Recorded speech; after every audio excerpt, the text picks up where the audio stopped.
What is normal? How do we define it? At a time in our history when we are at the pinnacle of medical sophistication and ingenuity, chronic disease as well as afflictions like mental illness and addiction are becoming more prevalent, even rampant. Now, the author of a new book is challenging the very foundation of our modern world by arguing this is not normal at all. In fact, quite the opposite.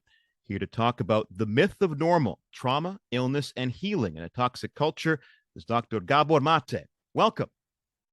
Thank you. Nice to be here with you. Appreciate it. First of all, doctor, simple question. What inspired you to write this book?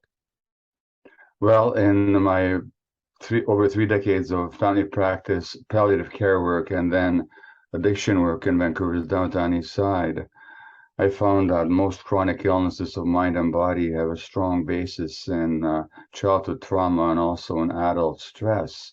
And trauma and stress are so normal in society that we take them to be almost natural occurrences. And we think this is normal. But actually, from the point of view of human needs and human evolution, the current way of living that we pursue is actually abnormal and is the cause of a lot of ailments of body and mind. The culture as a whole, as you put it, seems to be poisoning us from conception onward. So, what is to be done, and can anything be done?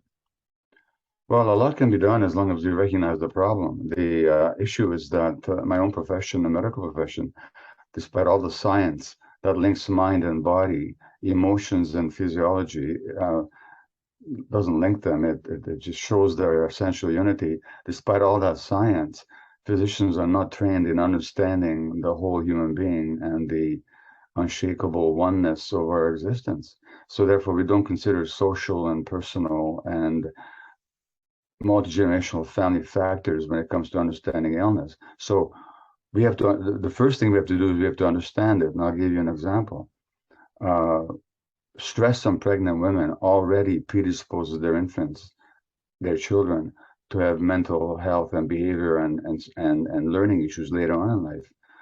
But the average physician, when they do their prenatal visit, they don't ask about the woman's emotional states or the stresses in their lives. So if we paid more attention to people's psychological dynamics and challenges right from conception, let alone the mechanization of birth. In British Columbia, the cesarean section rate is almost 40% now, which is incredibly high. Obstetrical intervention is essential and life-saving about 10 to 15% of the time, but that degree of intervention actually interferes with the natural bonding between mother and infant. So right from the beginning, we just don't get it. One of the things you talk about is becoming more trauma literate, talking about the mind body unity or body mind. How do we become more trauma literate? What do you mean by that? So trauma means wounding. It's a Greek word for wound, and so people are psychologically wounded when bad things happen to kids, such as physical, sexual, and emotional abuse. We can see the tragedy of that in our indigenous population, where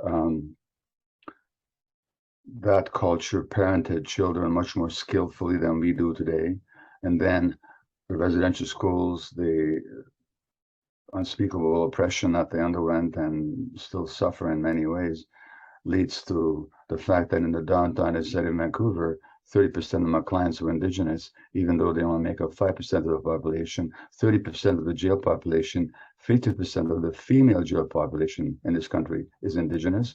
They make up 5% of the population. That's all because of trauma, because trauma impacts mind and body, and it's multi-generational. It's passed on from one generation to another. We have to become aware of trauma in medicine, in education, and in the legal profession, in our social policies. And when we define trauma, how do we differentiate between what you call lowercase t trauma and capital T trauma? So capital T trauma is the adversities that I mentioned: physical, sexual, and emotional abuse, neglect, a rancorous divorce in a family, violence in a family, a parent being jailed, a parent being addicted, a parent dying. These are the big T traumas.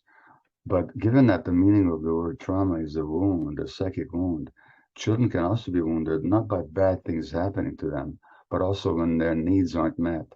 And human children have certain irreducible needs. When I say irreducible, if they're not met, they suffer.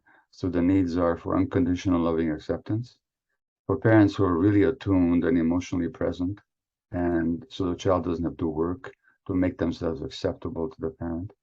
Children have this absolute need to be able to experience all their emotions, from pain to joy, from grief to anger. Now, in our society, parents are often told to punish certain emotions on the part of children, even in young children.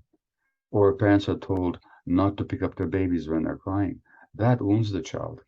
It gives the child the sense that they're not cared about. I'm not talking about how much the parents love the children. Most parents really are absolutely devoted to their children. But the parenting practices that are advocated in this society of ignoring children's emotional needs and even their distress wounds the child. And that's the small t trauma. And what you talk about as well, that's very interesting, is not only bad things that happen to children, but the good things that don't happen to them when they're Yeah. being raised.